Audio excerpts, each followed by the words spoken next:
Welcome to Hanif Bismi Show. This episode brings you a special guest, Miss Jamie Richardson. Welcome, Jamie, to Hanif Bismi Show, and thank you for coming to our studio. Thank you very much for having me. Jamie was born in 1989 in Sydney's Blacktown with cerebellar ataxia at birth. And she's an Australian Paralympic cyclist. And in 2014, Miss Richardson was named the Elite Paracycling Female Athlete of the Year by the Australian Paralympic Committee. Once again, welcome, Jamie. Could you please share your childhood experience as you had a special condition at birth, and how did you convert the challenge into success? Well, when it was time to attend school, my parents enrolled me at my local primary school where I would attend for the next 5 years. In year 4, I began to get severely teased by my peers and even indirectly my teacher. There wasn't enough support for me at that school. They did have a support class, but that was for intellectual disabilities, and mine's only physical for me.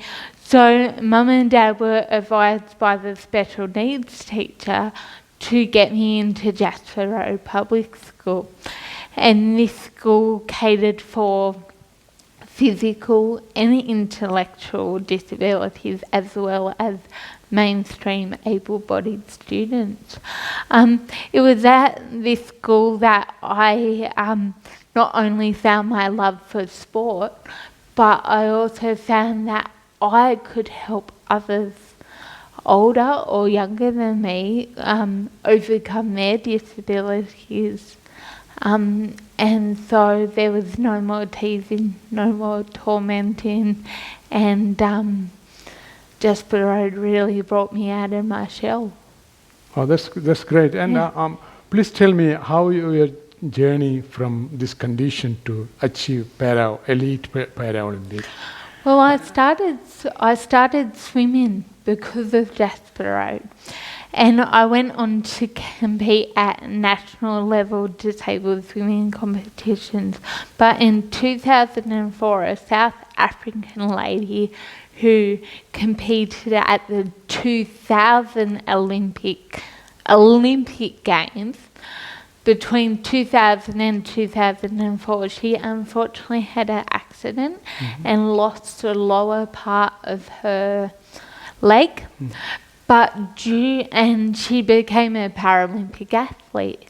But due to her still having all the upper body strength a swimmer has, she was placed in my classification, and she blew my times literally out of the water, which was great for her. And she made it to the 2004 Paralympics, but because of the times, I was nowhere near her times.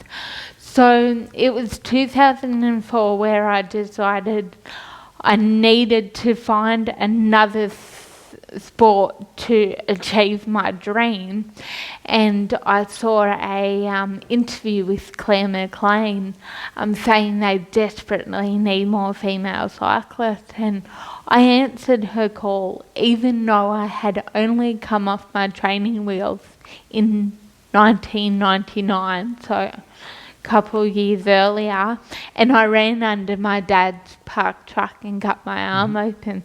But my parents have never stopped me from doing anything, so they let me try.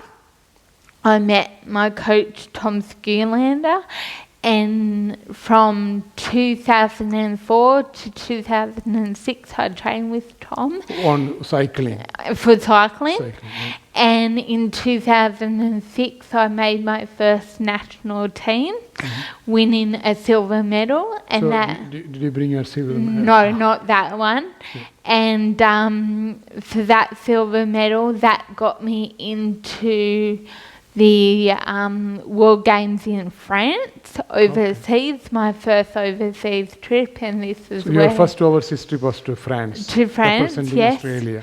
In 2007, I was only 18 years old. I was the youngest on the team by 18 years. So my mum came to France with me because they had never had someone so young on their team.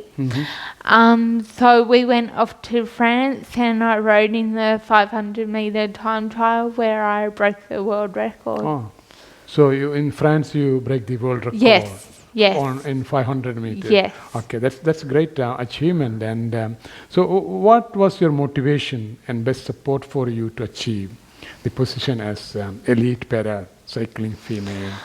I had a lot of people motivating me to achieve my best. First and foremost, mum and dad, who sacrificed a lot to get me to where I am. What you are today, yeah. Sacrifices such as dad left and shut up his own business to go work for a company. Okay. Dad sold the truck for his own company to go work for someone else. Dad's at a retiring age and he can't retire now because they can't afford your it. biggest support was your parents, mum and dad, and they sacrificed a lot for you. And what you are. in the end, mum and dad actually sold their house to get me these, I guess. Yeah, can you show your So that's my London, land? Yeah, and that's my Beijing. this Bronze. is your 2014 medal. 2008 and 2012. So medals. your story is very inspiring for other people, and as you said, lots of schools they don't cater. As you said, your first school they didn't cater for people like Yes. you need, and you have to move to Jasper Road. Yes. I know both school, Marion and Jasper Road. I know, and that's a message for the education department and the government that every school has to have to provide such support for people. Yes. Then only we can make more like Jamie, people like Jamie, and recognize and encourage. And my last question: what is your message to the audience? And because I know that now you got motivation classes and things, so could you please explain something to our? So my message is to never give up. It doesn't matter what path you take to achieve that dream, or it doesn't matter if you veer off the path to follow another. As long as it still leads you to your dream, then go for it. Don't be afraid to take a different road. My dream was the Paralympics. My road was swimming, which led me to some road blockages, but I got on a different road, the road of cycling, and achieved my dream of becoming a Paralympian, and not just that, but a Paralympic medalist. That's great, because what the message from Jamie is, never stop dreaming, and when you dream, go for it. Even you Jamie started as a swimmer, but there was a blockade on the road, so she en route.